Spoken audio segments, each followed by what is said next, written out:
नमस्कार, आप देख रहे हैं कालचक्र और मैं हूं विपनेश माथुर। मेरे साथ हैं प्रश्न कुंडली विशेषज्ञ पंडित सुरेश पांडे जी। पंडित जी, बहुत बहुत स्वागत है कालचक्र में। घर में कैसी पूजा पाठ कराने से, घर में कैसा हवन कराने से, घर की कैसे शुद्धि कराने से दूर होंगे कष्ट, होगा भाग्योदय। जानने के लिए देखिए कालचक्र। जी हाँ, अक्सर लोग घर में हवन, पूजा पाठ और कीर्तन करवाते रहते हैं, जिससे घर की शुद्धि हो, शांति बनी रहे, देवी देवताओं की कृपा हमेशा परिवार के ऊपर बरसती रहे, हर संकट मिट जाए और सभी मनोकामनाएं आपकी पूरी हो जाएं। अगर आप भी चाहते हैं कि आने वाला समय आपको ढेर सारी खुशियां दे, तो अपनी परेशानियों के अनुसार घर में किस चीज का पाठ आपको करवाना होगा।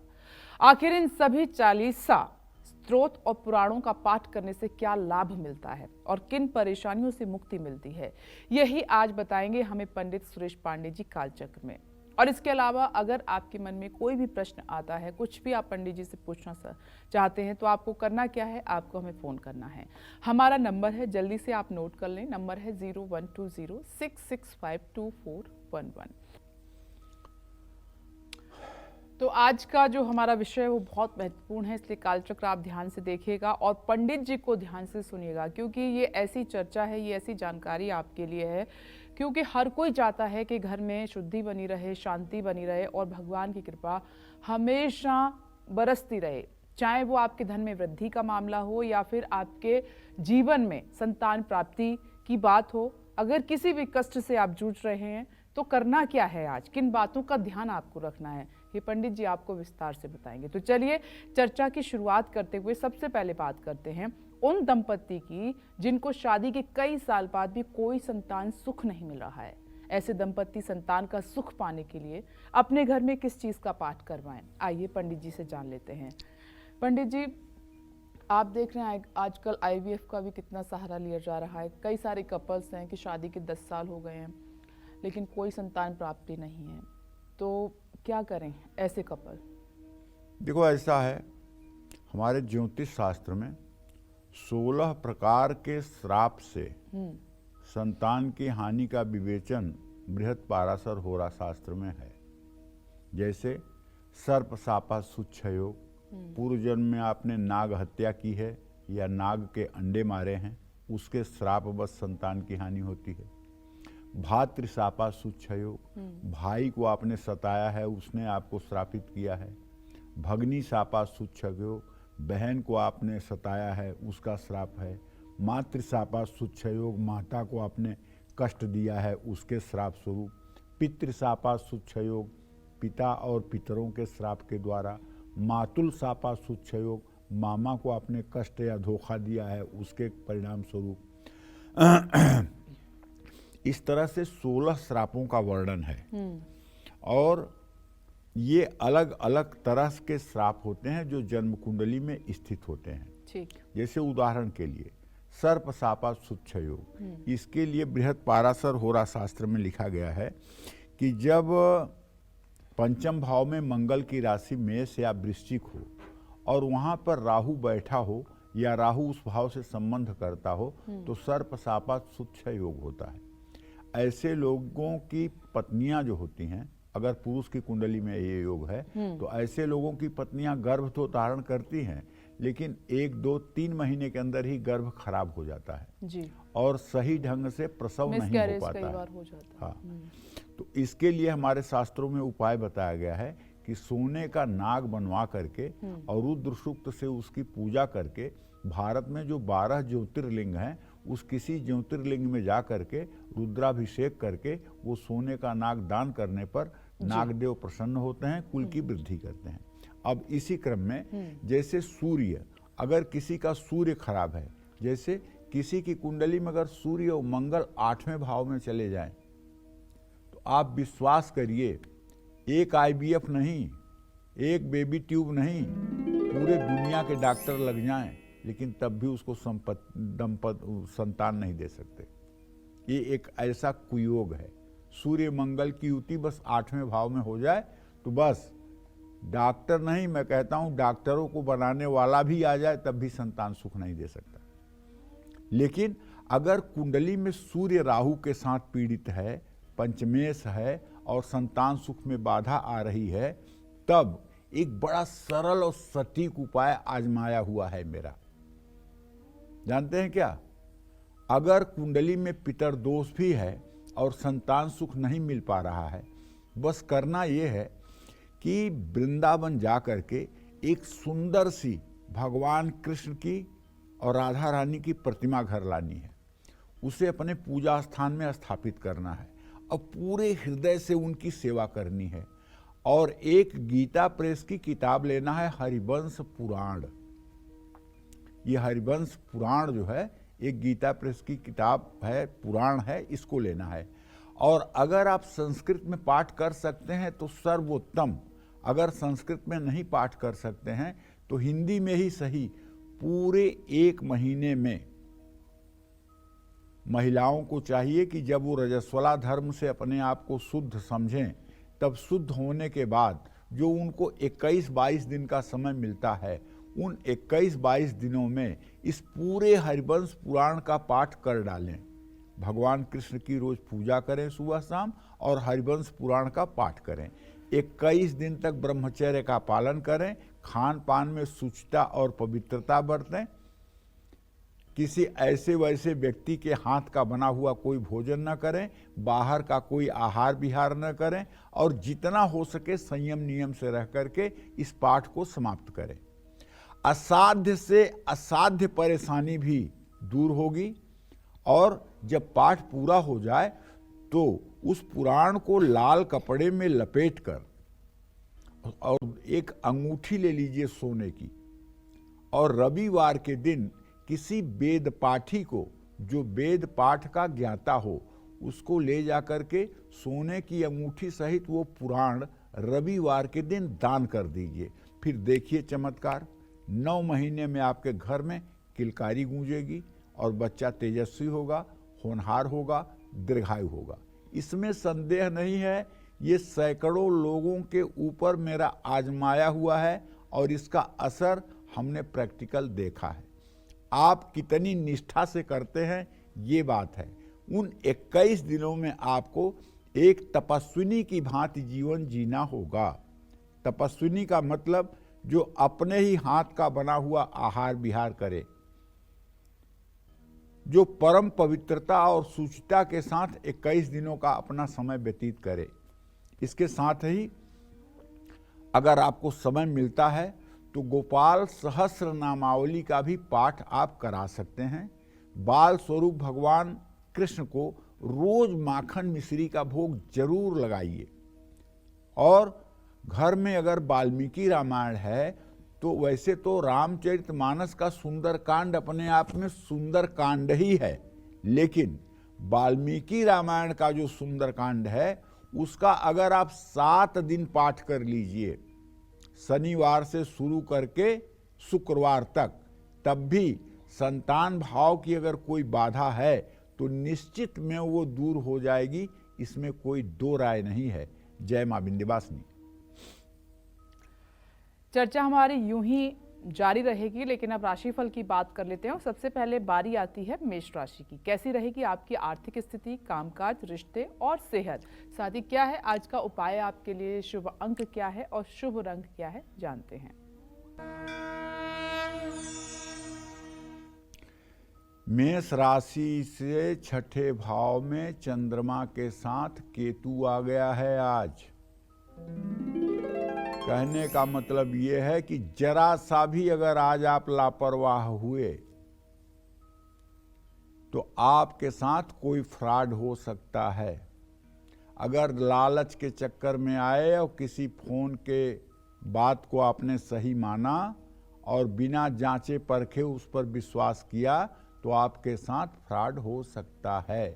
क्योंकि जब चंद्रमा केतु के साथ होगा तो आपके 6ठे भाव में निश्चित रूप से ग्रहण दोष बनेगा और ये ग्रहण दोष किसी जालसाज के द्वारा आपको फंसाया जा सकता है।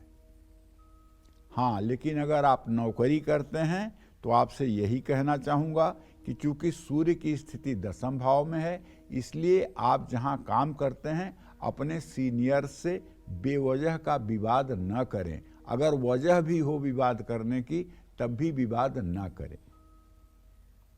आज मित्रों से मदद मिल सकती है, काम की भागदौड़ से थकान महसूस होगी और पैसों के लेन देन में बहुत सतर्कता बरतें। माँ दुर्गा के मंदिर में एक नारियल तोड़ें। शुभ अंक आपके लिए 8 है, शुभ रंग आपके लिए गोल्डन है। जय माँ विंध्यवासिनी। हम वृषभ राशि फल की बात करेंगे, लेकिन उससे पहले पंडित जी एक छोटा सा सवाल है आपसे। हम संतान सुख की बात कर रहे थे, लेकिन आजकल हमारा लाइफस्टाइल भी तो चेंज हो गया है। खाना पीना, जिस तरीके से हम खाते हैं, वो भी काफ़ी हद तक इफ़ेक्ट कर रहा है। एक एज फैक्टर भी है, तो ये भी काफ़ी सारे रीज़न है, इनको अवॉइड तो नहीं कर सकते हम। नहीं, आप तो सही बात कह रही हो। नहीं, टाइम से सोते नहीं, रात भर जागते हैं, खाना ठीक से होता नहीं, तो ये सब भी तो फैक्ट, दुनिया भर का स्ट्रेस है। ये सब बातें आपकी बिल्कुल सत्य हैं, लेकिन एक बात आप जान लीजिए कि ये जो लाइफ स्टाइल है ये इस देश में केवल 30% लोगों की है, जो लोग मेट्रो सिटी में रहते हैं। यहाँ हमारे यहाँ 2 प्रकार का समाज है। एक मतलब कि होमियोजीनियस सोसाइटी है, एक हिट्रोजीनियस सोसाइटी है। होमियोजीनियस सोसाइटी को हिंदी में कहते हैं एक रूपक समाज, और हिट्रोजीनियस सोसाइटी कहते हैं बहुरूपक समाज या विषमांग समाज, जो शहरों में रहता है। तो शहरों में लोग भले 12 बजे तक रात जागते हैं, 1 बजे तक जागते हैं, उसके बाद सोते हैं, 9 बजे उठते हैं, लेकिन गांव में आज भी लोग 5 बजे उठ जाते हैं और 8 बजे रात तक सो जाते हैं। और समय से उठना, समय से जागना, समय से खाना, समय से पीना, सारी चीज़ें हैं। इसका एक कारण न्यूक्लियर फैमिली भी है क्या? जॉइंट फैमिली, न्यूक्लियर फैमिली का फर्क तो पड़ता है। न्यूक्लियर फैमिली तो यहाँ हिट्रोजीनियस सोसाइटी में है ना, होमियोजीनियस सोसाइटी में तो न्यूक्लियर फैमिली ही नहीं है। हाँ, क्योंकि वो तो एक रूपक समाज है। एक रूपक समाज का मतलब कि जैसे एक गांव का एक बहुत बड़ा कुनबा है, उस गांव में अगर किसी एक लड़के ने कोई ऐसा काम कर दिया जो समाज के लिए अहितकर है, तो पूरे गांव की नाक कट जाती है। अगर किसी लड़की ने कोई ऊंच नीच कर दिया तो पूरे गांव का सम्मान खतरे में पड़ जाता है। लेकिन यहाँ ऊपर का फ्लोर वाला चाहे कुछ करे, नीचे के फ्लोर वाला चाहे कुछ करे, कोई मतलब नहीं है, ठीक है। और वहाँ होमियोजीनियस सोसाइटी में अगर पूरे गांव में कोई एक बंदा अगर जहाँ सिगरेट बीड़ी नहीं पी जाती है और सिगरेट पी रहा है, तो पूरे गांव की आंख उसके ऊपर लग जाएगी, ये नाक कटवा रहा है, ये नाक कटवा रहा है, उसको बोलने लगेंगे। लेकिन यहाँ ऊपर वाला नॉनवेज बना रहा है, नीचे वाला वेजिटेरियन है, उसके नीचे वाला लहसुन प्याज भी नहीं खाता, लेकिन कोई किसी को डिस्टर्ब नहीं करता है। ये तो आज़ादी हमें मिली हुई है खाने पीने की, बोलने की, रहने की। ऐसा कुछ नहीं है बेटा। हमारे शास्त्रों में जो हमें जीवन मिला है वो एक आदर्श संहिता हमारे शास्त्रों में है। ये तो हम अपने मन मर्जी से आचरण करते हैं। हमें शास्त्रों में एक मर्यादा मिली है कि हमें कैसे जीना चाहिए, कैसे खाना चाहिए, कैसे रहना चाहिए, कैसे समाज के साथ व्यवहार करना चाहिए, कैसे प्रभु का स्मरण करना चाहिए, कैसे परोपकार करना चाहिए, कैसे हित करना चाहिए। हमें ये भी तो आज़ादी मिली है कि हम दूसरों की मदद करें। हमें ये भी तो काम मिला है कि माता पिता की ईश्वर के रूप में सेवा करें। हमें ये भी तो मिला है कि भाई बहनों के लिए अपना सर्वस्व बलिदान कर दें। हमें ये भी तो मिला है कि अपने पत्नी की सुरक्षा के लिए जान की बाजी लगा दें। हम क्यों तब तलाक करते हैं? हम क्यों भाई और बहन से मुकदमा लड़ते हैं? हम क्यों माता पिता को ओल्ड हाउस में भेज देते हैं? हमें ये सब भी तो मिले हैं, लेकिन हम कितना पालन कर रहे हैं? तो इसलिए यद्यप शुद्धम लोक विरुद्धम ना करणीयम ना चरणीयम। यद्यप शुद्ध हो, लेकिन यदि लोक मत के विरुद्ध हो तो ना करो ना आचरण करो। और जहाँ तक संतान की बात है, आपने जो पूछा संतान की बात, तो इसके विषय में तो आपको ये बताना चाहूँगा कि एक मतलब कि कमिश्नर हुआ करते थे दिल्ली पुलिस के जी, और उनकी उम्र इस समय 70 साल है। 57 साल की उम्र में उनका 33 साल का बेटा भोपाल में नदी में नहाने गया था। वहां उसने जंप किया, उसके सर में चोट लगी और वो मर गया। इकलौता बेटा था। और बेटी थी वो मतलब जयपुर से MBBS लास्ट ईयर में थी, पढ़ाई कर रही थी। उनकी पत्नी को इतना सदमा लगा बेटा मरने से, कि बेटे की फोटो बनवाकर वो बेटे के फोटो के ही सामने बैठी रहती थी पूरी दुनिया समझा के थक गई, लेकिन वो महिला उठती नहीं थी। 12 घंटे 14 घंटे फोटो के सामने दिया जला के बैठी रहती थी जी। 4 महीने के बाद एकाएक उस महिला को, उस समय उनकी उम्र 57 साल थी, उस महिला को रजोधर्म होने लगा, पीरियड होने लगा। घबराए लोग, डॉक्टरों को दिखाए। डॉक्टर ने कहा सब कुछ नॉर्मल है, अगर अगले महीना भी होता है तो देखा जाएगा। तो फिर अगले महीना भी रजोधर्म हो गया। डॉक्टर ने कहा कोई चिंता करने की बात नहीं, और तुम विश्वास करो कि 2 महीने के बाद गर्भधारण हो गया, और गर्भ में 2 बच्चे आए, माधव और माधवी। ये इम्पॉसिबल सिचुएशन है वैसे। लेकिन मैं बता रहा हूँ, इसमें एक बच्चा 10वीं में पढ़ता है, एक बच्चा मतलब कि 9वीं में पढ़ता है, या दोनों 10वीं में पढ़ते हैं। उनके पिताजी हमसे मिले थे, उन्होंने कहा कि मुझे इस बात की चिंता है कि मेरी उम्र इतनी हो गई है, इन लोगों को मैं अपने आंखों के सामने ठीक से खड़ा कर पाऊंगा कि नहीं। तो देखो, डॉक्टरों की बात जाने दो, ऊपर वाले का हाथ बहुत लंबा है और वो सबके आंसुओं का हिसाब देता है।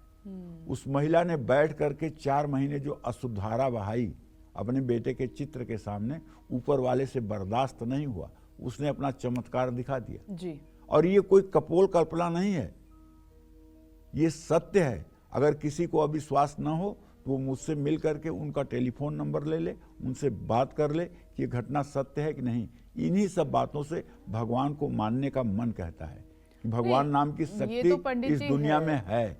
ईश्वर शक्ति तो देते हैं और ब्लेसिंग्स तो अपनी देते हैं। जी। बिल्कुल।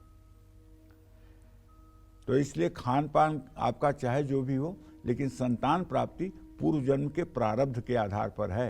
आपने कैसा प्रारब्ध किया है उसके आधार पर ही यहाँ संतान प्राप्ति होती है, और पूर्व जन्म के आधार पर ही आपका जीवन भी होता है। विवाह देर से होना, विवाह न होना, विवाह हो करके टूट जाना, ये सब भी प्रारब्ध के अधीन है। जी पंडित जी, देखिए चर्चा हमारी आगे जारी रहेगी, लेकिन अभी हम वृषभ राशि की बात कर लेते हैं। कैसी रहेगी आज की आपकी आर्थिक स्थिति, कामकाज, रिश्ते और सेहत, साथ ही क्या है आज का शुभ उपाय आपके लिए, शुभ अंक और शुभ रंग, आइए जान लेते हैं।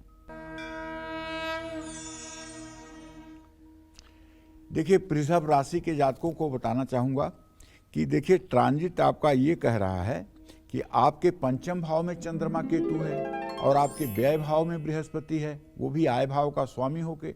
तो कोई पुराना अगर आपने निवेश किया होगा, जैसे पुराना कोई आपने शेयर लिया होगा या पुराना आपने डिविडेंड फंड लिया होगा, तो उनसे आपको धन लाभ की स्थिति तो दिखाई दे रही है।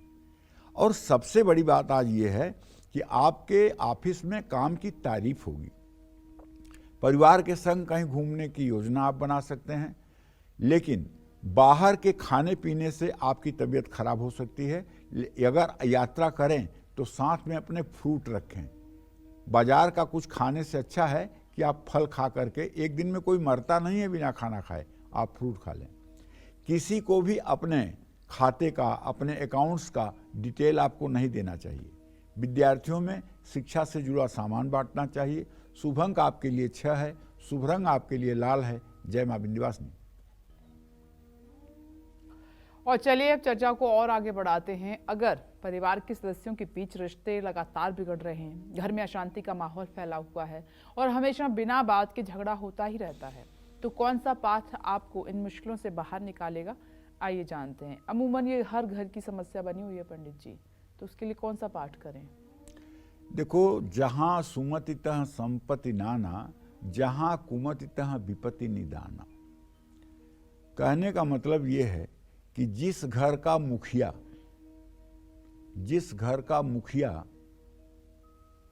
निष्पक्ष नहीं होगा, उस घर में कभी शांति हो नहीं सकती।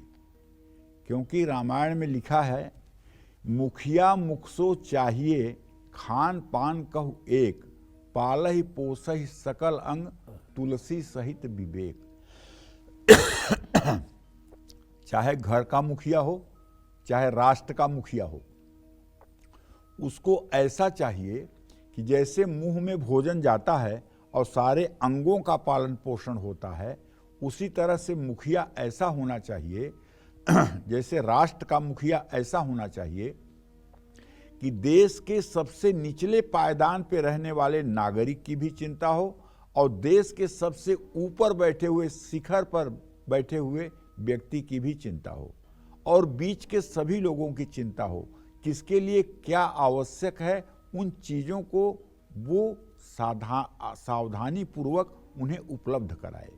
उसी तरह से घर के मुखिया को चाहिए कि किसकी क्या आवश्यकता है, किसके लिए क्या ज़रूरत है और किसके लिए क्या ज़रूरत नहीं है, इस बात का ध्यान रखते हुए सबका देखभाल करे, तब तो घर में सुख शांति रहेगी। अगर मन में कपट आ गया, छल आ गया, तो परिवार में निश्चित रूप से विवाद होगा, अपयश मिलेगा, रिश्ते खराब होंगे। तुलसीदास जी द्वारा रचित श्री रामचरितमानस का अपने घर में अगर मास पारायण कराया जाए या अखंड पाठ कराया जाए, रामचरितमानस में 7 कांड हैं और हर कांड का पाठ करने से परिवार में सुख, शांति, समृद्धि और खुशहाली का वास होता है। जिस घर में समय समय पर रामचरितमानस का अखंड पाठ होता है, उस घर पर हनुमान जी की हमेशा कृपा बनी रहती है। रामचरितमानस के पाठ के अलावा घर में भगवद गीता का पाठ कराने से भी घर में सुख शांति का वास होता है, जीवन से सभी दोष दूर होते हैं। जय मां विंध्यवासिनी।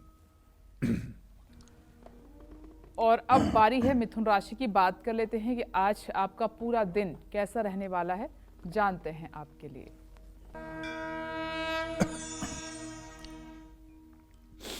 देखिए, मिथुन राशि के जातकों को बताना चाहूँगा कि आपके राशि पर मंगल, बुध, शुक्र तीनों ग्रहों की पूर्ण दृष्टि है। आपके भाग्य भाव में शनि बैठा हुआ है। व्यय भाव का स्वामी आपके शुक्र है जो दृष्टि दे रहा है। व्यर्थ का खर्च आपको मुसीबत में डाल सकता है। नौकरी में तरक्की के योग बने हुए हैं।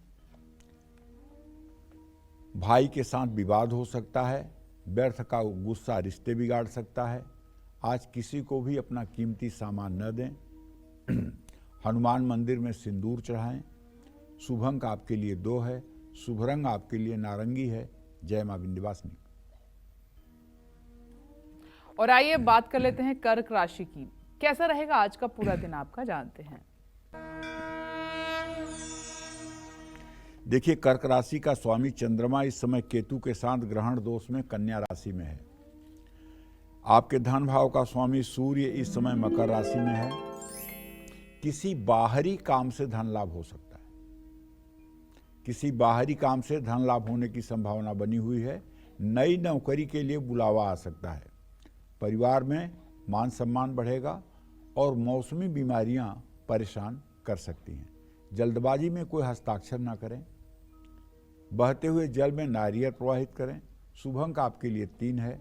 शुभ रंग आपके लिए सफेद है। जय मां विंध्यवासिनी। हम सभी अपने घरों में पूजा पाठ, हवन कीर्तन करवाते हैं। कोई श्री सूक्त का पाठ करवाता है, कोई कनक धारा का, कोई सुंदरकांड का पाठ करवाता है, तो कोई सत्यनारायण की कथा का पाठ करवाता है। इसीलिए आज हमें पंडित जी बता रहे हैं कि अलग अलग परेशानी और मनोकामना के लिए हमें घर में कैसा पाठ और हवन करवाना चाहिए। अपनी चर्चा को आगे बढ़ाते हुए बात करते हैं उन लोगों की जिनकी आर्थिक स्थिति बेहद कमजोर है, कर्ज में डूबे हुए हैं, पैसे के चलते सभी काम आपके रुके हुए हैं। ऐसे लोग अपने घर में कौन सा पाठ करवाएं और किस विधि से पूजा करवाएं, आइए पंडित जी से जान लेते हैं। पंडित जी, आप तो जानते ही हैं कॉल के थ्रू भी कितनी सारी ये प्रॉब्लम्स आती हैं, तो कौन सा पाठ करवाएं जिससे कि पैसा आना शुरू हो जाए, कर्ज दूर हो जाए और तमाम मतलब धन धान्य की वृद्धि हो घर में। सुनहु भरत भाभी प्रबल, बिलखि कहूँ मुनिनाथ, हानि लाभ जीवन मरण, जस अपजस विधियात।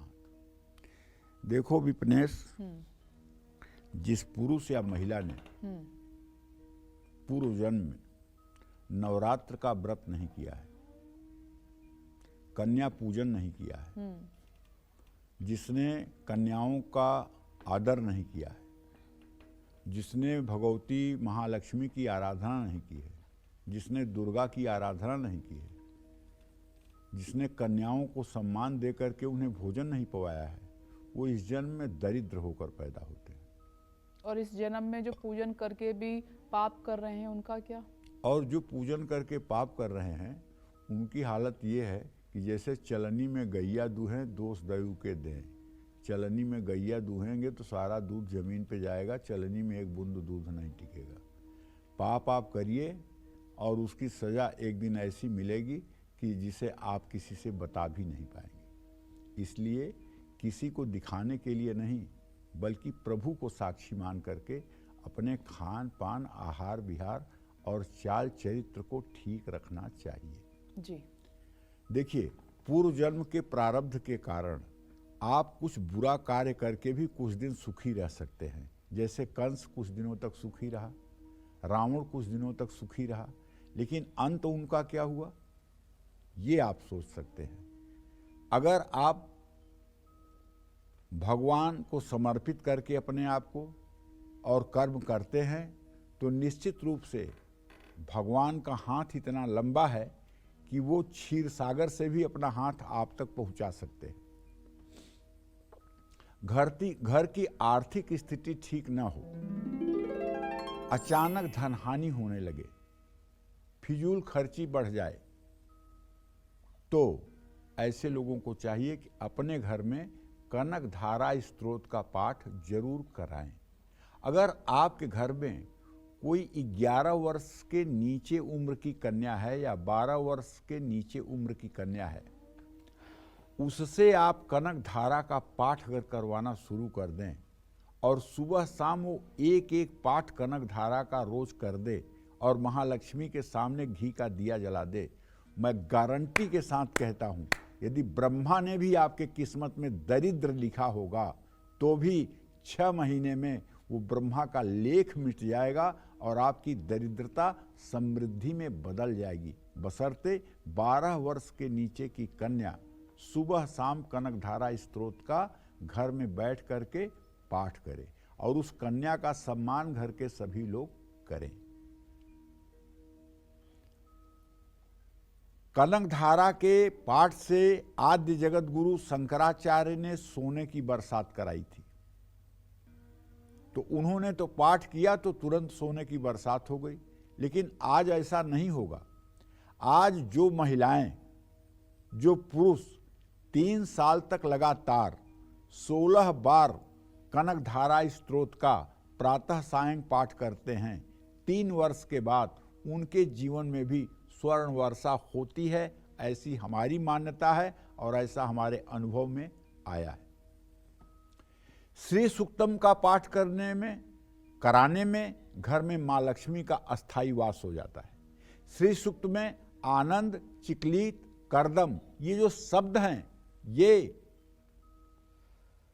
महालक्ष्मी के पुत्रों के नाम हैं। इन नामों का जिन घरों में उच्चारण होता है वहां दरिद्र दहन हो जाता है, वहां दरिद्र जल करके नष्ट हो जाता है। श्री सूक्तम का पाठ करने से शुक्र ग्रह मजबूत होता है, वैवाहिक जीवन में सुखी आती है। जिन लोगों का शुक्र अस्त है, जिन महिलाओं के अंडे छोटे बनते हैं, गर्भधारण करने में परेशानी हो रही है, उन्हें दक्षिणावर्ती शंख में गाय का दूध भरकर और श्री सूक्तम का पाठ करके और उस कच्चे गाय के दूध को शंख की पूंछ से पीने पर रोग भी दूर होता है, संतान प्राप्ति भी होती है और घर में धन धान्य की कभी कमी नहीं होती है। श्री सूक्त और कनक धारा स्त्रोत का पाठ जिस घर में नियमित होता है और उस घर में जिस घर में कनक धारा और श्री सूक्त का पाठ होगा, उस घर में कभी मांसाहार नहीं होना चाहिए। अगर मांसाहार बन रहा है, मांसाहार लोग कर रहे हैं, तो कनक धारा और श्री सूक्त का कोई मतलब नहीं है, क्योंकि ये वैष्णव मंत्र हैं और ये वैष्णव मंत्र तामसी भोजन करने के बाद या तामसी खान पान करने के बाद निष्क्रिय हो जाते हैं। तो घर के लोगों का आहार विहार सात्विक होना चाहिए, राधा कृष्ण की पूजा होनी चाहिए, सीताराम की पूजा होनी चाहिए और लोगों को विवेक युक्त जीवन जीना चाहिए, तब ये श्री सूक्त और कनक धारा। अब आप समझो ना, इतना बड़ा मैंने भक्ति का एक पेड़ लगा दिया और 5 साल की माया की बकरी वहां पहुंच गई, तो वो तो पेड़ को खा जाएगी। माया की बकरी जो है वो भक्ति के पेड़ को तो खा जाएगी। वो क्यों भक्ति को उगने देगी?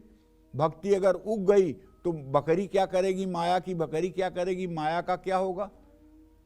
तो इसलिए हमें जब भक्ति का पेड़ छोटा हो तो उसकी चारों तरफ से अपने विवेक के द्वारा रक्षा करनी चाहिए, क्योंकि ये माया की बकरी भी भगवान की पार्षद है। होता नहीं है, जैसे कोई बच्चा खूब रो रहा हो तो उसकी मम्मी क्या करती है, उसको ले जाकर के पहले खिलौने दे देती है। अगर वो खिलौने से चुप नहीं होता है, खिलौने को फेंक देता है और रोना चालू रखता है, तो घर के किसी दूसरे सदस्य को कहती है कि मम्मी जरा तुम बेटे को उठा लो, भैया तुम उठा लो, पति तुम उठा लो।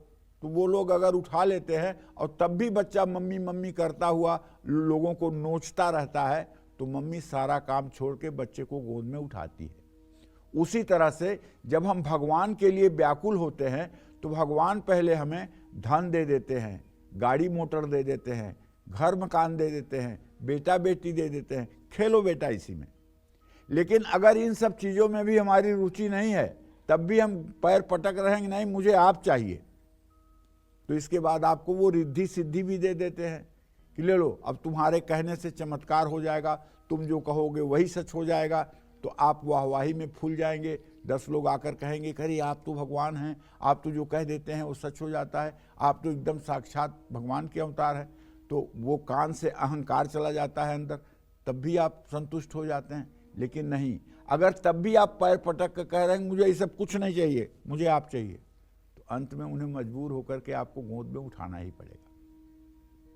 अगर आप इन आश्वासों, इन लालचों में नहीं आते हैं और आपकी अगर जिद है कि नहीं मुझे तो आप चाहिए, आपसे कम कुछ नहीं चाहिए, पूरे त्रिलोक की लक्ष्मी नहीं चाहिए, मुझे आप चाहिए। अब जब तक ये भाव नहीं आएगा तब तक वो नहीं आएंगे, जब जिस दिन ये भाव आएगा उस दिन वो आएंगे। तो बस इतनी सी बात है। इसलिए अपना खान पान, रहन सहन, आचार विचार देखिए, भगवान का कैमरा सबके ऊपर लगा हुआ है। आप ये मत सोचिए कि मैं कुछ ऐसा करता हूं जिसे दुनिया नहीं जानती है। दुनिया जाने ना जाने फर्क क्या पड़ता है, जिसको जानना न जानना है वो सब कुछ जानता है। जय मां विंध्यवासिनी। चलिए अब बात कर लेते हैं सिंह राशि की। आपका राशिफल आज कैसा रहेगा? पूरा दिन आपका भाग्य मजबूत रहेगा या नहीं, जानते हैं।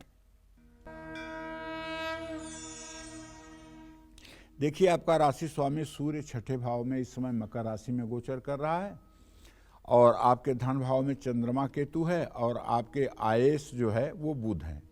बुध पंचम भाव में होने के कारण रुके हुए पेमेंट मिलने की संभावना तो मुझे दिखाई दे रही है।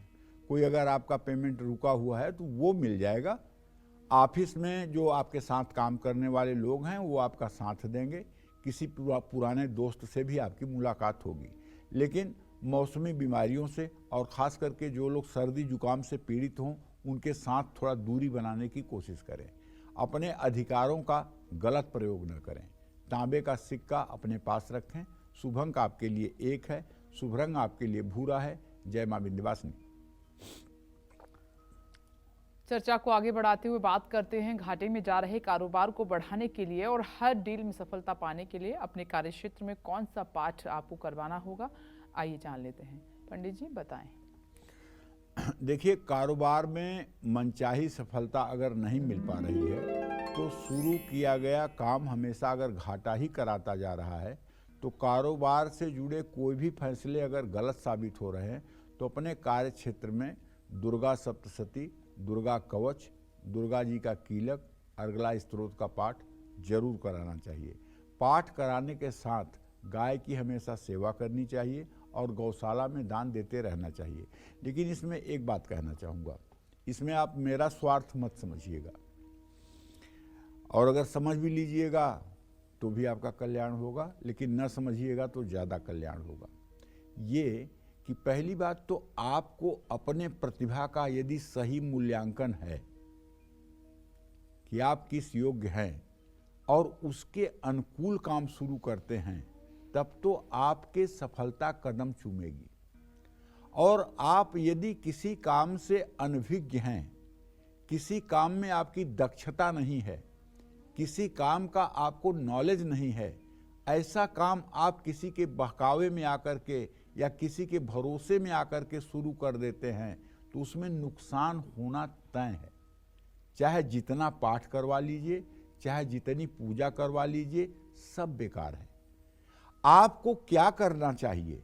हर आदमी की जन्म कुंडली ये बताती है कि किस व्यक्ति का प्रोफेशन क्या होगा, किसके लिए लोहा लकी है और किसके लिए जमीन लकी है, किसके लिए ग्लैमर की दुनिया लकी है, किसके लिए शिक्षा का क्षेत्र भाग्यशाली है, किसके लिए फाइनेंस का क्षेत्र भाग्यशाली है, किसके लिए मतलब कि खेलकूद का क्षेत्र भाग्यशाली है। इसका निरूपण तो सही ढंग से होना चाहिए। जैसे आप दिल्ली रेलवे स्टेशन पर गए और आपको कलकत्ता जाना है, तो अगर आपको ये पता चल जाए कि इस प्लेटफार्म नंबर से इतने बजे एक गाड़ी कलकत्ता जाएगी और आप उस ट्रेन में जाकर बैठ जाएं, तो क्या कलकत्ता तक आपको रास्ता पूछना पड़ेगा कि कैसे कैसे हम कलकत्ता जाएं? वो ट्रेन आपको ले जाकर कलकत्ता पहुंचा देगी। उसी तरह से अगर आपने अपना सही ट्रैक जान लिया, विश्वास करिए, और ये ट्रैक जानने की सही उम्र 15 साल होती है। जब बच्चा 10वीं में हो, उसी समय उसका ट्रैक जान लेना चाहिए कि ये डॉक्टर करे तब ठीक है, इंजीनियर बने तब ठीक है, ये मैनेजमेंट की पढ़ाई करे तब ठीक है, ये लॉ करे तब ठीक है, ये कोई मतलब कि टीचिंग की पढ़ाई करे वो ठीक है, ये मतलब कि चार्टर्ड अकाउंटेंट बने तब ठीक है, आर्किटेक्ट बने तब ठीक है, मीडिया में जाए तब ठीक है। मतलब कहाँ इसका ग्रह बोल रहा है, और इसका निरूपण करते हैं। चंद्रमा से दशम भाव और लग्न से दशम भाव और सूर्य से दशम भाव, इन तीनों स्थानों का बारीकी से मूल्यांकन करें और इन तीनों में दशम भाव को प्रभावित करने वाला जो ग्रह है उसके अनुसार कार्य का निर्धारण करें। देखिए, कहते हैं ना, हमारे यहाँ सनातन धर्म में कहावत है, आगम चेती सदा सुखी। मतलब भविष्य के लिए जो प्लानिंग बना करके चलता है, जो सोच करके चलता है, वो सदा सुखी रहता है। आपने कुछ सोचा ही नहीं, 12वीं में लड़का पढ़ रहा है, उससे पूछिए भाई आगे क्या करना चाहते हो, अभी कुछ सोचा नहीं है, तो कभी न सोचोगे। अगर उसका कॉन्सेप्ट क्लियर है, हाँ 10वीं में पढ़ रहे हो, हाँ आगे क्या करना है, नीट की तैयारी करनी है, डॉक्टर बनना है। तुम क्या करना चाहते हो? नहीं, मुझे तो IIT क्वालिफाई करना है किसी भी कीमत पे। तुम क्या करना चाहते हो? मुझे तो एडमिनिस्ट्रेशन में जाना है, उसके लिए चाहे जो करना पड़े आप उपाय बता दीजिए। तो कहने का मतलब पहले किसी सुयोग्य ज्योतिषी से उसका ये निर्धारण होना चाहिए कि इस बच्चे की फील्ड क्या है, और अगर सही फील्ड का पता चल गया तो आप समझ लीजिए थोड़ी सी पूजा पाठ भी उसमें वरदान साबित हो जाएगी। अब वही है कि मेघनाथ की तरह राम से लड़ाई कर लो और उसके बाद निकुंभिला में जा करके और वहाँ दुर्गा सप्तशती का पाठ करो, तो राम थोड़ी हार जाएंगे, लक्ष्मण थोड़ी मर जाएंगे, मरोगे तुम ही। ये देवी देवता भी साथ उसी का देते हैं जो प्रकृति के अनुकूल होता है, जो अन्याय के रास्ते पर होता है, देवी देवता भी उसका साथ नहीं देते हैं। ये बात खूब ठीक से समझ लेनी चाहिए। जय मां विंध्यवासिनी। कन्या राशि की बात कर लेते हैं। कैसी रहेगी आर्थिक स्थिति, कामकाज, रिश्ते, सेहत, साथी? क्या है आज का उपाय? शुभ अंक और शुभ रंग जानते हैं। कन्या राशि में तो भैया ग्रहण योग बना हुआ है, चंद्रमा केतु के साथ है। लेकिन एक बात कह रहा हूं कि आयेश चंद्रमा चूंकि आपके लग्न में है, इसलिए अगर शेयर मार्केट में आपने पहले से कुछ पैसा लगाया है तो आज आपको लाभ होने की संभावना बनी हुई है। लेकिन मैं ये नहीं कहूँगा कि आज आप पैसा लगा करके लाभ कमाइए। पहले से जो पैसा लगाया उससे लाभ होगा। ऑफिस का काम आप दूसरों के भरोसे पर मत छोड़ें। भाई के साथ किसी बात पर अनबन हो सकती है। आज माँ की सेहत में भी गिरावट आ सकती है। नई योजना में निवेश करने से आपको बचना चाहिए। हनुमान मंदिर में दर्शन पूजन करना चाहिए। शुभ अंक आपके लिए 9 है, शुभ रंग आपके लिए पीला है। जय मां विंध्यवासिनी। और शनि पीढ़ा की वजह से अगर आपके जीवन में बहुत सारी परेशानियां खड़ी कर रहे हैं तो घर में कौन सा पाठ आपको करवाना होगा जानते हैं। पंडित जी बताएं। देखिए, अगर आपकी कर्क राशि है, वृश्चिक राशि है, तो इस समय आप शनि की ढैया के अंतर्गत हैं। अगर आप मकर कुंभ मीन राशि के जातक हैं तो इस समय आपके ऊपर 7.5 चल रही है, या कुंडली में आपके ऊपर शनि की महादशा भी हो सकता है चल रही हो, जो मैं नहीं देख पा रहा हूं।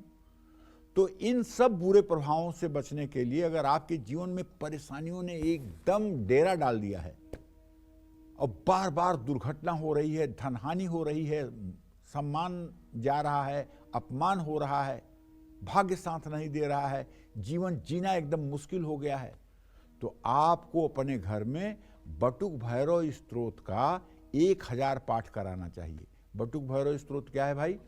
ओम कर कलित कपाल कुंडली दंड पाणिस तरुण तिमिर नील ब्याल यज्ञोपवीति कृत समय सपरयाद विघ्न विक्षेद है तुम जयद बटुकुनाथ सिद्धिदः साधका नाम। ये वाला जो बटुक भैरव स्तोत्र है, इसको 1000 बार 7 दिन तक अगर पढ़ लिया जाए तो शनिदेव काफी हद तक नॉर्मल हो जाते हैं। गोस्वामी तुलसीदास जी द्वारा रचित सुंदरकांड का पाठ कराने से भी हनुमान जी प्रसन्न होते हैं और शनि का प्रकोप तत्काल शांत हो जाता है। हनुमान या शनि सहस्त्र नामावली का पाठ करने से भी शनि ग्रह की शांति होती है। और शमी के पेड़ के नीचे शनिवार की शाम को सरसों के तेल का दिया जलाने से, या पीपल के नीचे शनिवार की शाम को सरसों का तेल का दिया जला के 7 परिक्रमा करने से भी शनिदेव संतुष्ट होते हैं। जय मां विंध्यवासिनी। और अब बात करेंगे तुला राशि की, कैसा रहेगा आज का दिन आपका, जानते हैं। देखिए, तुला राशि के जातकों को बताना चाहूंगा कि आपके तृतीय भाव में मंगल, बुध, शुक्र और चतुर्थ भाव में सूर्य, आमदनी का तो नया स्रोत बनेगा, इसमें तो कोई संदेह नहीं है। और लेकिन ऑफिस में कुछ नई जिम्मेदारियां भी मिल सकती हैं। बच्चों से जुड़ा कोई शुभ समाचार भी आपको मिल सकता है, लेकिन माइग्रेन या सिरदर्द आपको परेशान कर सकता है। बड़े बुजुर्गों का अपमान बिल्कुल ना करना चाहिए। पानी में गंगा जल मिलाकर स्नान करना चाहिए। शुभ अंक आपके लिए 6 है। शुभ रंग आपके लिए ग्रे है। जय मां विंध्यवासिनी। और घर में मांगलिक कार्यों में बार बार रुकावटें आ जाती हैं, शादी की बात बनते बनते आपकी टूट जाती है, तो ऐसे में घर में कौन सा पाठ आपको जरूर करवाना चाहिए, अब ये जानते हैं। पंडित जी बताएं। देखिए, घर में किसी भी मांगलिक कार्य में अगर रुकावट आती है, बेटी की शादी बार बार टूट रही है, तो अपने घर में कात्यायनी देवी का जप कराएं। ओम क्लीम कात्यायनी महामाये महायोगिन्य धीश्वरी नंदगोप सुतम देवी पतिम में कुरुते नमः। कन्या या जिसका विवाह होना है वो लड़की पीले वस्त्र धारण करके कमलगट्टे की माला पर पीले आसन पर बैठकर इस मंत्र का 10-10 माला जप 21 दिन तक सुबह शाम करे। घी का दिया जलाए, दुर्गा जी के चित्र के सामने बैठ करके मुंह में हल्का सा पान डाल करके इस मंत्र का 21 दिन जप करे। निश्चित रूप से रुकावट दूर होगी और मांगलिक काम हो जाएगा। उस समय आपको अपने घर में गणेश पूजन और अभिषेक भी कराना चाहिए। कोई बहुत जरूरी काम में बार बार अड़चन आती है तो अपने घर में नित्य 10 बार हनुमान चालीसा का पाठ जरूर करना चाहिए। जय मां विंध्यवासिनी। और वृश्चिक राशि वालों का आज का दिन कैसा रहने वाला है, अब ये जानते हैं। देखिए, वृश्चिक राशि से गमन स्थान का स्वामी चंद्रमा है, जो केतु के साथ है। यात्रा करोगे तो धनहानि होगी, पक्की पक्की पक्की। इसलिए अगर आज यात्रा कर रहे हो तो पहली बात तो उत्तर दिशा की यात्रा भूल के मत करना। बेफजूल में पंगा पड़ जाएगा सर पे और परेशानियां बढ़ जाएंगी। दूसरी बात, नई नौकरी के लिए आवेदन करना चाहते हो तो एकदम निश्चिंत होकर कर दीजिए। नए रिश्ते बनेंगे और अगर आप विवाह के योग्य हैं तो वो भी रिश्ता आएगा। मानसिक स्वास्थ्य का अपने ध्यान रखिए। किसी लंबी यात्रा को आज टालने की कोशिश करिए। माँ लक्ष्मी के मंत्रों का जप करिए। शुभ अंक आपके लिए 5 है। शुभ रंग आपके लिए आसमानी है। जय मां विंध्यवासिनी। अब बात करते हैं धनुराशि की। क्या कहता है धनुराशि का आज का राशिफल, जानते हैं। और आज का दिन आपका पूरा कैसा रहने वाला है, सुनिए। मंगल, बुध, शुक्र, ये 3 ग्रह आपकी राशि में हैं। नए कारोबार में तो तेजी आएगी, इसमें तो कोई दो राय नहीं है, लेकिन आप अपने उत्साह को बरकरार बनाए रखें अधिकारियों से वाद विवाद हो सकता है और ये वाद विवाद सिर्फ आपके अहंकार के कारण हो सकता है, इसलिए थोड़ा सा अपने अंदर नम्रता रखें। पुराने रिश्तों में मतभेद खत्म होंगे। कोई पुरानी चोट फिर से परेशान कर सकती है। गाड़ी चलाते समय खूब सतर्क रहिए, वैसे भी बहुत कोहरा पड़ रहा है। धार्मिक कार्यों में योगदान करिए। शुभ अंक आपके लिए 7 है। शुभ रंग आपके लिए नीला है। जय मां विंध्यवासिनी। और अब बात कर लेते हैं मकर राशि का। आज का राशिफल कैसा रहेगा, चलिए जानते हैं। मकर राशि के जातक आप हैं भाई, तो सूर्य की स्थिति आपके राशि में बनी हुई है और आपके व्यय भाव में मंगल, बुध, शुक्र हैं और आपके धन भाव में शनि है। तो ऐसे में आपको पैतृक संपत्ति जरूर मिलेगी, इसमें कोई दो राय नहीं है। लेकिन नौकरी में स्थानांतरण हो सकता है जिससे आप संतुष्ट नहीं रहेंगे। मनमुटाव खत्म होगा, बिगड़े रिश्ते सुधरेंगे। बढ़ती जिम्मेदारियां आपको बीमार कर सकती हैं, इसलिए व्यर्थ का जिद आपका नुकसान कराएगी। शनि मंदिर में सरसों के तेल का दिया जलाइए। शुभ अंक आपके लिए 2 है। शुभ रंग आपके लिए नारंगी है। जय मां विंध्यवासिनी। और अब बात करते हैं कुंभ राशि की। शनिदेव की स्थिति आपके राशि में बनी हुई है और द्वितीय भाव में बृहस्पति विराजमान, राहु विराजमान और तृतीय भाव में बृहस्पति। बिना सलाह लिए अगर आज आपने कहीं पैसा लगाया तो नुकसान पक्का है। ये बात अलग है कि अगर आप नौकरी करते हैं तो आपके क्रिएटिविटी की तारीफ होगी। बच्चों के साथ घूमने की योजना बनाइए। मन स्वास्थ्य शांत रखिए, स्वास्थ्य अच्छा रहेगा। किसी नई योजना में निवेश करने से बचिए। जरूरतमंदों में कंबल दान करिए, बहुत पुण्य मिलेगा। शुभ अंक आपके लिए 5 है। शुभ रंग आपके लिए नीला है। जय मां विंध्यवासिनी।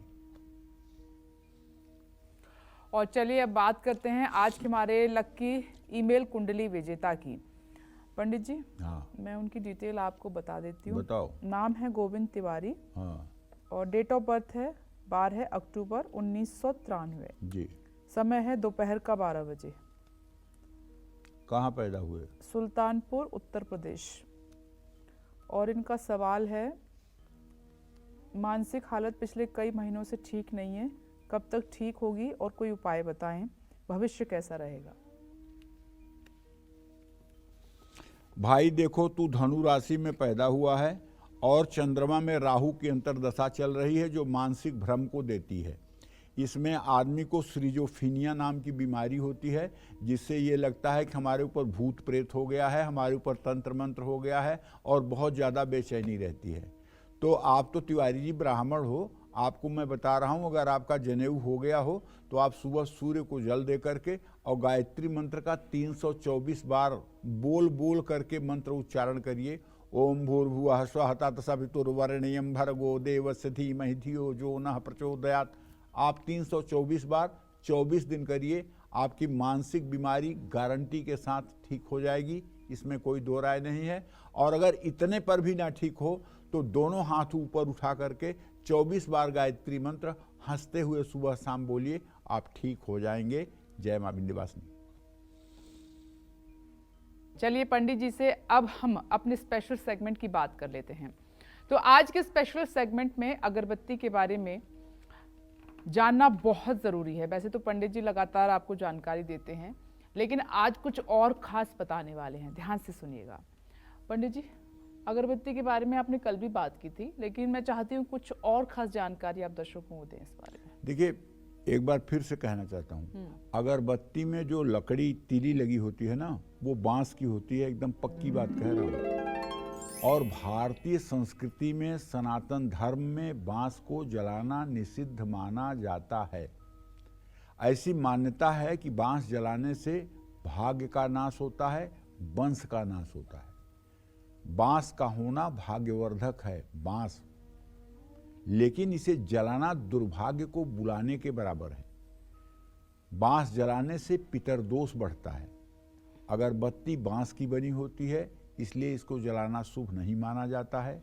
बांस की बनी अगरबत्ती जलाने से आपके काम नहीं बनते हैं, रुकावटें आती हैं, आपकी जितनी सफलता मिलनी चाहिए उससे भी बहुत कम सफलता मिलती है।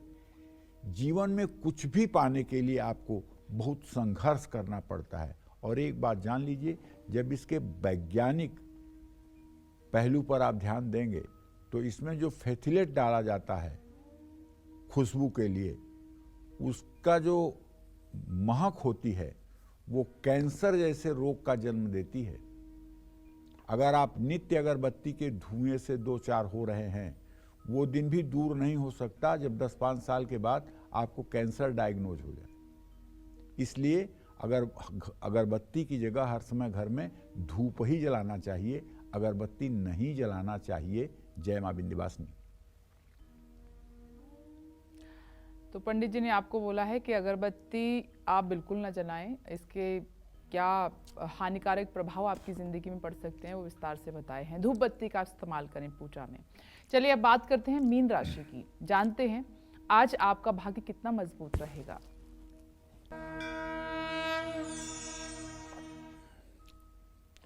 देखिए, मीन राशि के जातकों को बताना चाहूँगा कि आपके राशि में राहु का गोचर है, आपके व्यय भाव में शनि और धन भाव में बृहस्पति हैं। नए कारोबार में तो आपकी आमदनी बढ़ जाएगी, इसमें कोई दो राय नहीं है, लेकिन आज पूरे दिन आप व्यस्त रहेंगे। परिवार में खुशनुमा माहौल रहेगा, ये बड़ी अच्छी बात है। और अच्छे स्वास्थ्य के लिए नियमित आपको मिनरल वाटर, बढ़िया पानी, शुद्ध पानी पीना चाहिए। नई प्रॉपर्टी के पेपर्स अच्छे से जांच लें। गुड़ का दान करें। शुभ अंक आपके लिए 6 है। शुभ रंग आपके लिए गुलाबी है। जय मां विंध्यवासिनी। पंडित जी, हमारे दर्शकों को इतनी महत्वपूर्ण जानकारी देने के लिए आपका बहुत बहुत धन्यवाद। धन्यवाद। और इसी के साथ उम्मीद करते हैं कि आज का हमारा विषय आपको बहुत पसंद आया होगा। कल फिर एक नए विषय और आपकी परेशानियों को दूर करने के लिए ढेरों उपाय लेकर आएंगे हम पंडित सुरेश पांडे जी के साथ। तब तक के लिए कालचक्र की पूरी टीम को दीजिए इजाजत और देश और दुनिया की बाकी खबरों के लिए आप देखते रहिए News 24। नमस्कार।